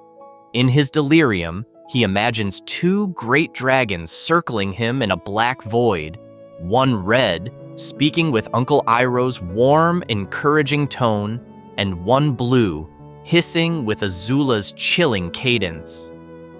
The red dragon shows Zuko scenes of peace, serving tea with Iroh, a life free of shame. The blue dragon conjures visions of a throne, of his father's approving smile. The dragons coil around Zuko, each urging him in opposite directions until he feels himself tearing in two. In the dream, Zuko looks down to find his scar gone. He is whole and unmarked, yet more lost than ever. He wakes from the nightmare just before the dragons devour him, bolting upright with sweat plastering his hair to his face. When Zuko's fever finally breaks by morning, he feels different. Lighter, somehow, as if he shed an old layer of skin. He emerges from his sickbed with a tentative, new calm that surprises Iroh. For a brief time, Zuko's rage ebbs, and he tries to embrace the hopeful path his uncle has laid out, living a life beyond war, beyond struggle, if only for a fleeting moment. But destiny and Zuko's own demons are not finished with him yet. On the day of Black Sun, the solar eclipse offers a bold hope to the Avatar's allies. A ragtag invasion force of Water Tribe warriors, Earth Kingdom rebels, and even some defected Fire Nation citizens launches an assault on the Fire Nation capital. They arrive in ingenious submarines, breaching the great gates at the foot of the caldera shortly before the eclipse renders firebenders powerless. But Azula, cunning and forewarned, anticipates the attack. While Firelord Ozai retreats to an underground bunker with his royal guard, Azula takes command above. Zuko spends the eclipse beside his father in the bunker, flames temporarily stilled in his blood. Yet his heart pounds with anticipation and a gnawing emptiness. This would have been the perfect time to turn on Ozai, to choose the path Iroh begged him to. But Zuko remains at his father's side until the sun re-emerges and the Fire Lord resumes his throne. It's only then, as Ozai prepares to strike down a young invader who breached the bunker, Sokka and Aang's team had confronted Azula in the bunker tunnels, only to find she was stalling them, that Zuko finally moves on his own accord. In a shocking moment of clarity and rebellion, Zuko steps between Ozai and the captive invader, who turns out to be Sokka's father, Hakoda. "Father, stop!" Zuko says, voice shaking but resolute. The eclipse's last shadows fade, flames dance again in Ozai's fist, but Zuko stands firm. "I've made my choice," he declares. For an instant, just as in the catacombs, it seems he might break free of his inner chains. He doesn't. The eclipse passes fully, firebending returns, and chaos erupts. Ozai attempts to strike Zuko down for his audacity, but Zuko redirects his lightning back at the bunker walls and flees in the confusion. Outside, Azula duels the Avatar's group alongside a restored Ozai. The invasion ultimately fails. The heroes escape on Appa, leaving many of their fighters captured, but Prince Zuko is gone. He's fled the capital in a stolen war balloon, carrying only his swords and a newfound determination to truly redeem himself by joining the Avatar. That is what should have happened. In another timeline, the one we know. But what if Zuko stayed evil? In this timeline, Zuko remains at Ozai's side when the eclipse passes. He does not confront his father. He does not have a crisis of conscience and defect to Team Avatar. Instead, he and Azula emerge from the bunker together, firebending blazing, routing the last of the invasion force. Sokka and Toph barely escape Azula's lightning strikes. Hakoda is captured by Fire Nation guards rather than freed. When the sun returns, the Fire Nation stands victorious on its own soil. And Zuko, far from turning against his father, fights to defend him. On the evening after the failed invasion, the Western Air Temple has become a refuge for the defeated. The Avatar's weary band regroups in the upside-down sanctuary carved beneath a cliff. Late that night, while their forces tend to the wounded, Katara sits apart from the others, her thoughts drifting to Prince Zuko. She recalls the crystal catacombs in Ba Sing Se, the tentative moment of compassion when she thought she saw goodness in him. She had been ready to forgive Zuko's past and even heal his scar, believing he could change. But then he chose Azula, attacking her and Aang without mercy. The memory still makes her chest burn with hurt and anger. Katara clenches her fists. She's not a vengeful person by nature, but what Zuko did feels deeply personal. If they face him again, she isn't sure she could restrain herself. "I'll never forgive him," she whispers fiercely into the darkness, voicing a promise to herself. In the dim firelight of their camp, Sokka glances over, understanding on his face. He too remembers how Zuko's actions nearly cost them everything. Katara swallows, trying to quell the conflicting feelings twisting inside her. Part of her grieves for the hopeful boy she met in the catacombs, the Zuko who almost opened up to her about his suffering. But that boy, she tells herself, must have been an illusion. The real Zuko is the one who betrayed them, who aligned himself with evil. Katara's eyes harden with resolve. She will do whatever it takes to protect Aang and end this war, and if that means facing Zuko again, she will not hesitate. Not after Ba Sing Se. Princess Azula's composure begins to fray as the comet approaches.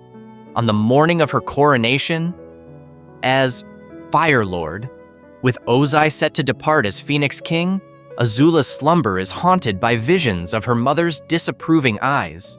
She dismisses nearly all her attendants over minuscule perceived slights, sending one servant away in tears for bringing her cold tea, banishing the royal cosmetician for brushing her hair wrong. In the last hour before the ceremony, Azula stands alone before a mirror, attempting to apply her own imperial hairpiece with trembling hands. In the distorted reflection, she imagines her mother's face appearing over her shoulder. Ursa's voice seems to whisper, "What are you becoming, Azula?" The princess blinks rapidly, and the vision is gone, leaving her with only her own wide, frantic, golden eyes staring back. Azula forces a deep breath and steadies her hands. "Pull yourself together," she murmurs to herself. "You're the Fire Lord now. You need no one." By the time Azula strides out to the palace courtyard for her coronation, she looks every inch the confident ruler. Only the faint twitch at the corner of her eye hints at the storm within. At the caldera's edge, high on the palace plaza, Azula's coronation commences under a bruised comet sky. Just as the fire sage prepares to crown her, Prince Zuko unexpectedly interjects. In front of the assembled nobles and military, Zuko issues an Agni Kai challenge for the Fire Lord title, citing his birthright as Ozai's firstborn. Gasps ripple through the courtyard. Azula, eyes blazing with a mix of fury and delight, accepts. The final Agni Kai begins. Comet-empowered flames clash in a spectacular duel. In this timeline, Zuko's heart is filled not with honor, but with bitter ambition. He fights ruthlessly for what he feels is owed to him, the throne his father withheld. After a brutal exchange of fire and lightning, Zuko emerges the victor of the Agni Kai, barely. Azula lies defeated and disarmed, her spirit shattered by the loss, though notably more stable than in the original timeline, as Mai and Ty Lee never betrayed her here. Fire Lord Zuko is crowned under the baleful red glare of Sozin's comet. No sooner does Zuko don the flame crown than he orders his ship prepared to join Ozai's airship fleet. He will not sit idly while his father burns the Earth Kingdom. He intends to be at the front lines, partly to ensure the Avatar truly dies, and partly to prove to Ozai that he is every bit the heir Azula was. Within the hour, Fire Lord Zuko soars into the sky in a war balloon alongside a squad of firebenders, heading for the Earth Kingdom. The cataclysmic events of Sozin's comet play out similarly at first. The comet streaks across the heavens, bathing the world in scarlet light. Ozai's inferno scorches a swath across the Earth Kingdom's forests. Avatar Aang intervenes, confronting Ozai in a titanic battle at the ruins of an ancient Earth Kingdom city.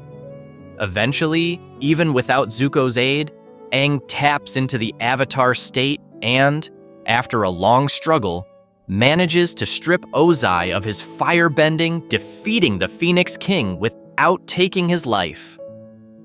Moments later, Fire Lord Zuko's war balloon arrives on the scene. He leaps down to find his father fallen and the Avatar standing weary but triumphant. An opportunity to alter destiny lies before him. Zuko could, in this instant, stand down and accept defeat, perhaps even aiding Aang and shifting the course of fate. But Zuko is too far gone. Seeing Ozai, the man for whose approval he sacrificed everything, reduced to a pitiful, powerless state, ignites a fury and panic in Zuko. He launches himself into battle against an utterly exhausted Aang, hoping to finish what Ozai could not. The fight that ensues is short and desperate. Aang, drained from his duel with Ozai, struggles to hold off Zuko's comet-fueled ferocity. Katara and Sokka, arriving on Appa, intervene. In a chaotic clash reminiscent of their fight in the Crystal Catacombs, Zuko nearly hits Katara with a blast of lightning. Remembering their encounter at Ba Sing Se and the way he betrayed her trust, he doesn't hold back. If anything, it spurs him on. It is Katara who finally ends the confrontation. As Zuko prepares a second lightning strike to finish a weakened Aang, Katara steps between them, water from a nearby stream coiling around her. Zuko hesitates for a fraction of a second. The image of Katara offering to heal his scar flashes in his mind, but his desperation drowns it out. He fires lightning. Katara redirects it with a massive surge of water, sending the bolt arcing safely into the ground. In the split second after, she traps Zuko in a prison of ice. The newly anointed Fire Lord howls with rage, blue flames bursting and fracturing the ice around him. Before he can break free fully, Aang, mustering the last of his strength, delivers a decisive airbending strike that knocks Zuko unconscious. When Zuko awakens, he finds himself bound, his fire-bending chi temporarily blocked by one of Toph's metal-bending contraptions. He's surrounded by Avatar Aang and his companions in the aftermath of the battle. The comet has passed. Ozai lies nearby, shackled and powerless, under guard by the warriors of the White Lotus, who arrived with Iroh after liberating Ba Sing Se. The war is effectively over. The Fire Nation's genocidal strike averted, its armies defeated or in retreat across the globe. Yet Zuko refuses to surrender. Even bound and beaten, his glare remains defiant. The heroes look upon him with a mixture of pity and caution. Aang, hopeful and merciful, tries once more to appeal to Zuko's better nature. It doesn't have to end like this. We can rebuild the world together. But Zuko's pride has been stripped raw. With Ozai watching in silent fury, Zuko spits back that the war will never end until the Fire Nation rules supreme and that they'll regret leaving him alive. In the end, Aang cannot bring himself to punish Zuko beyond restraining him. They take the captive Fire Lord back to the Fire Nation capital in irons, hoping to negotiate a peace. But once there, Zuko's loyalists in the military rally. In a surprising turn, they manage to free Zuko and Azula, who is broken in spirit but still a formidable bender, from custody before the Earth Kingdom and Water Tribe delegations arrive. The Fire Nation plunges into a short but violent civil struggle. Those still loyal to Ozai and Zuko fortify the capital against the Avatar's allies, even as the rest of the world calls for Zuko's removal.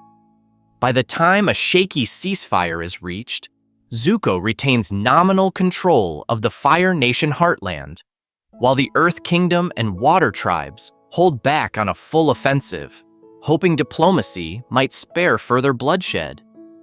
Fire Lord Zuko, however, refuses every term that involves his abdication or the dismantling of the Fire Nation colonies.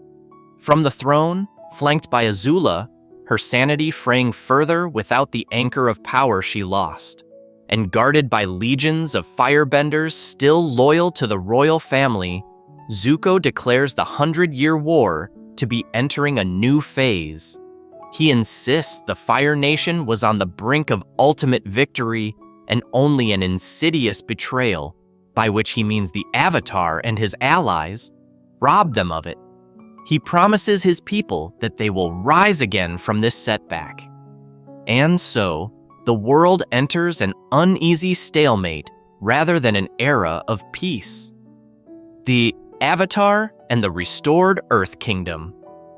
King Kwai consolidate an alliance, while Fire Lord Zuko rebuilds his forces behind the thick walls of his capital. Across the sea, Iroh, now acting as Grand Lotus of the White Lotus Society, grieves what has become of his nephew and works tirelessly to avoid a second round of all-out war. The air nomads remain gone, the water tribes nurse their own wounds, and the Earth Kingdom slowly regains its footing under Bumi and Quay's guidance in Ba Sing Se. In the Fire Nation capital, Fire Lord Zuko sits alone on the dragon throne many nights, wrestling with the ghosts of his choices.